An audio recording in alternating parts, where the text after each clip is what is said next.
where if a student is a dropout in a class or in an institution, never condemn that student, because that student may have some other plans. He can do something else, he or she.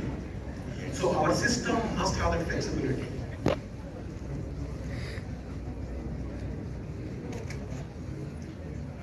So our system should provoke thinking minds.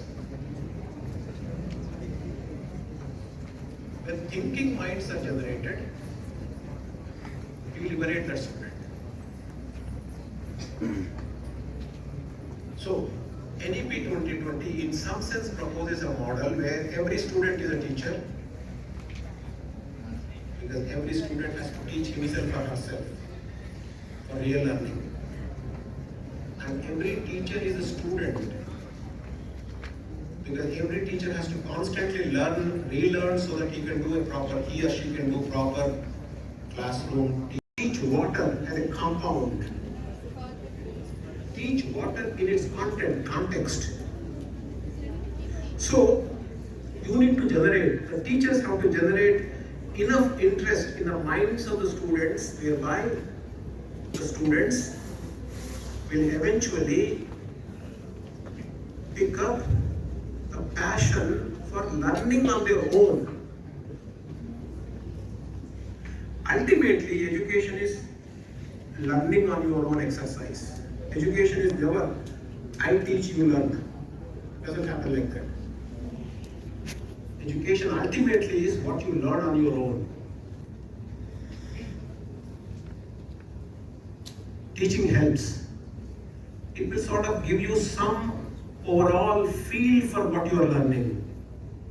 It will probably direct you to right resources. Deep knowledge of disciplines, you can apply them and generate something new. Without deep traditional disciplinary knowledge, you cannot do interdisciplinary science. There is a lot of confusion about interdisciplinary courses in NEP 2020. This confusion must be removed. The real meaning of interdisciplinary education would be to apply disciplinary strengths very well. For example, this tree. Why is this leaf green? Why is it not red? If you want to understand that, you have to know a lot of chemistry, you obviously have to know a lot of physics, and you have to know biology. Without knowing these three disciplines very well, you cannot understand that. So therefore, strengthen your disciplinary understanding and go beyond it in trying to contextualize your knowledge towards interesting real objects.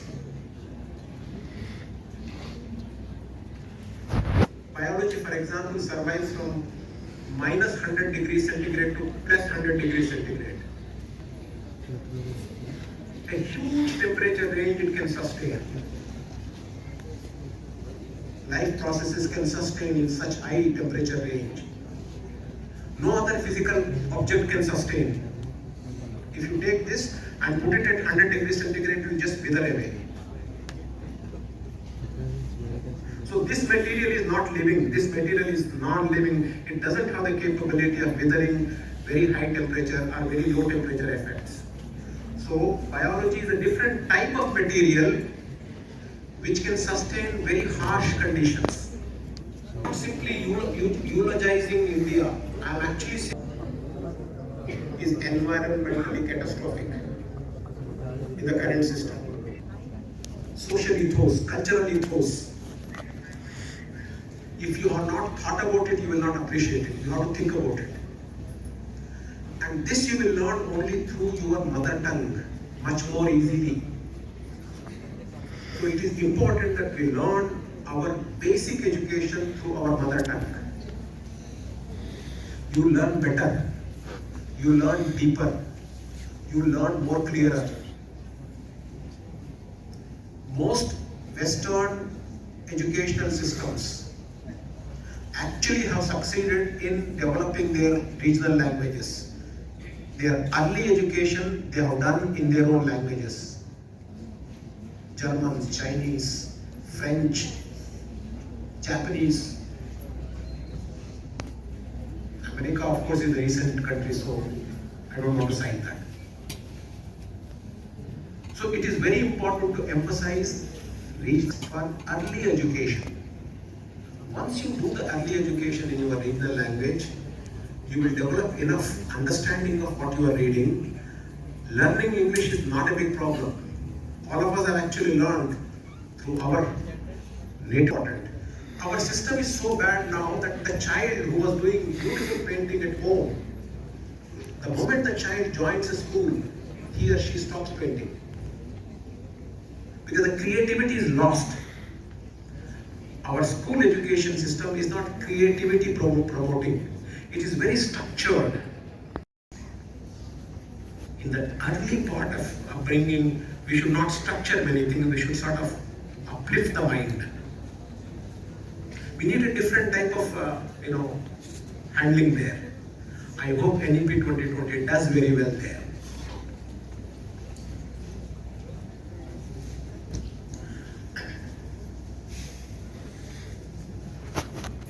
So, I have essentially covered all the points that I wanted to convey.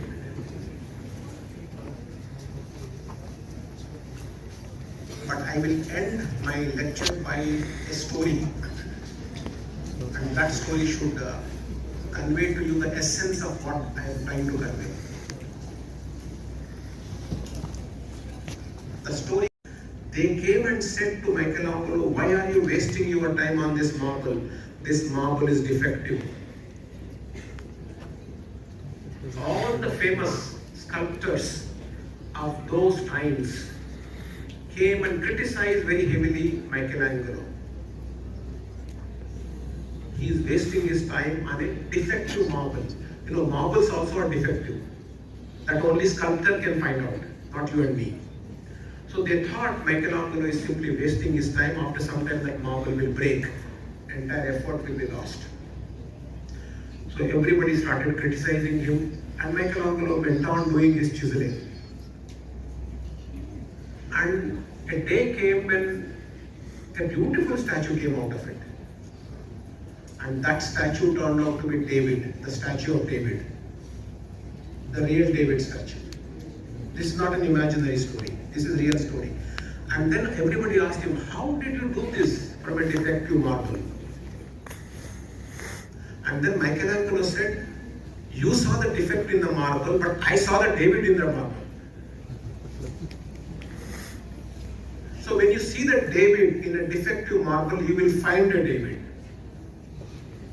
If you find a defect in a defective marble, you will only find a defect.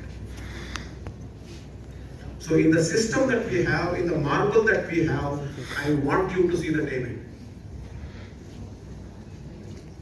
We have seen too many defects in the marbles.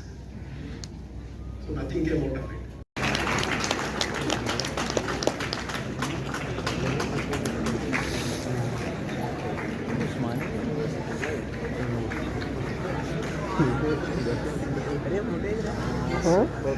Delete this. Attendees on Zoom. So Dayananda, thank you for the introduction. In many ways, the introduction helps actually enlightening us on the speaker and the very different aspects. I hope all of you find the David in your lives now. Thank you.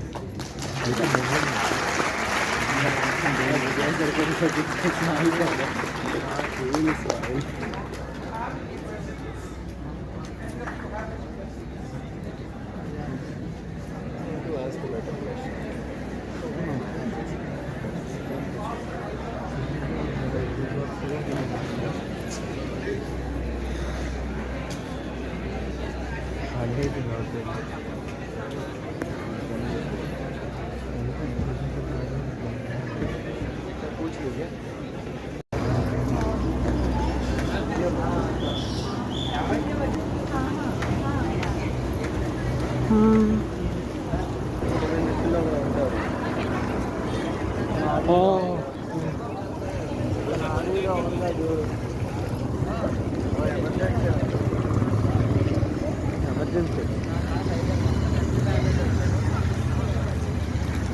కాకుండా బయటకు వచ్చాడు అంటే అంటే ఏది కాలిపోతున్నా చూస్తాం.